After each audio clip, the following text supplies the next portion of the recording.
Welcome to the video. Let's talk about the Trek bikes again.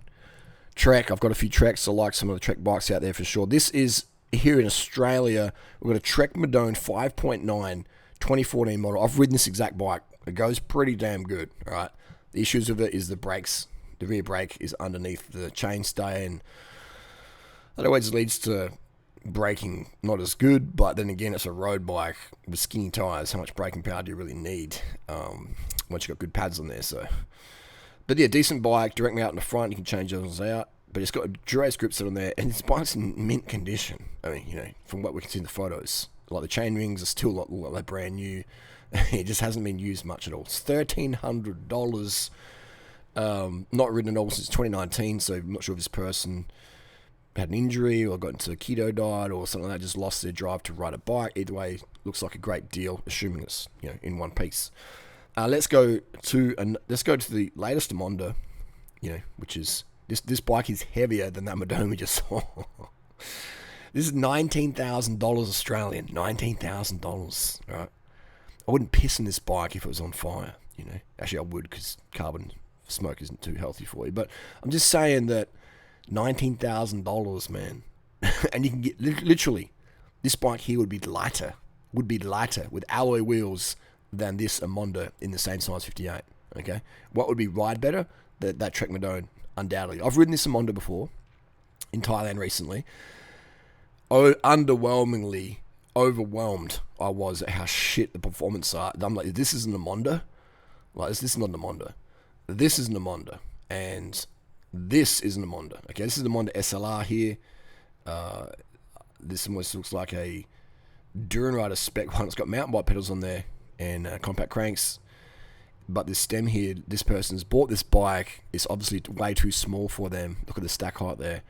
And, it's the wrong size for them. So they haven't ridden. This bike is almost brand new. It's in Longwood, Florida. It's $2,100 USD. It's in mint condition. From what we see the photos, it could be a massive crack in the downshift. We don't know, but I'm just saying. We're assuming this bike's in mint conditions. Look at the hoods, man. The hoods don't even look like they've been used. It's got direct mount brakes. It's, a size 52. So it'd suit someone who's a 52, like a 165 centimeter person around the outs. For $2,100, okay, which is, what's that, 3,000 Aussie. So you can buy 6 of these or get the latest Emonda, which is not an Emonda, it's a freaking gravel bike. This is a Crux. The Emonda now is a Crux. No, it's not a Crux, it's a Crockett. Crockett shit. It's a Boon. It's one of those Trek's disc brake bike. It's junk. All right, all this proprietary crap here. These bars and stem had a recall. They failed. It's just crap, man, for the money, And it's even if this bike here was $1,000, I still wouldn't buy it. Like, literally, if this bike went on sale for $1,000 and I couldn't sell it, I had to ride it, I wouldn't buy it for $1,000. I'd be like, no thanks. I'd rather get something for $1,000 online, like an old Emonda. This one here, $1,200 USD in Claremont, Florida, and it's in mint condition, absolute mint condition, man. From what we see the photos, it looks like it's done a few hundred kilometers, man. I don't understand what happened to someone's life the way they bought an Emonda. Because it looks like it fits them, like there's got a bit of stack height on there, and it's not too much of a bar stem slam, so it's got the stock tires on there. These are good bikes, man.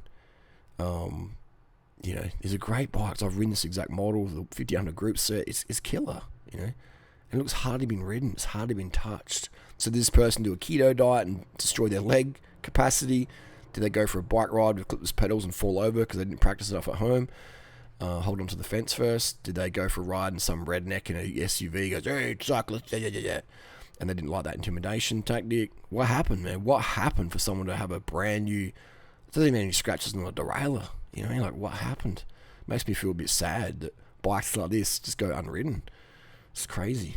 Maybe it's a spare bike. Okay, maybe the other one is thrashed as and they ride it every day and they just go, I don't need 2 bikes. Who knows?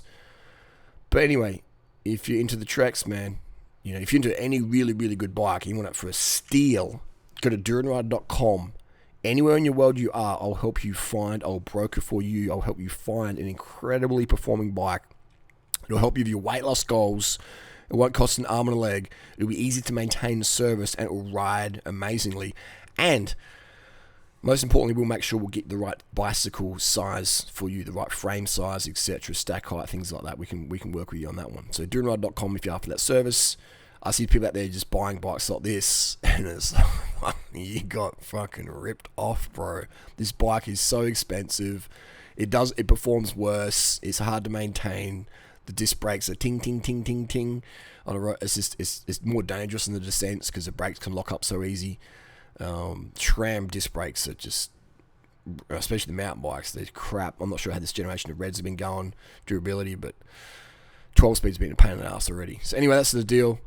I rate some of the Trek bikes for sure, but it's the older ones, not the latest ones. The latest is not the greatest for any of these big bike brands, and it's a shame to see.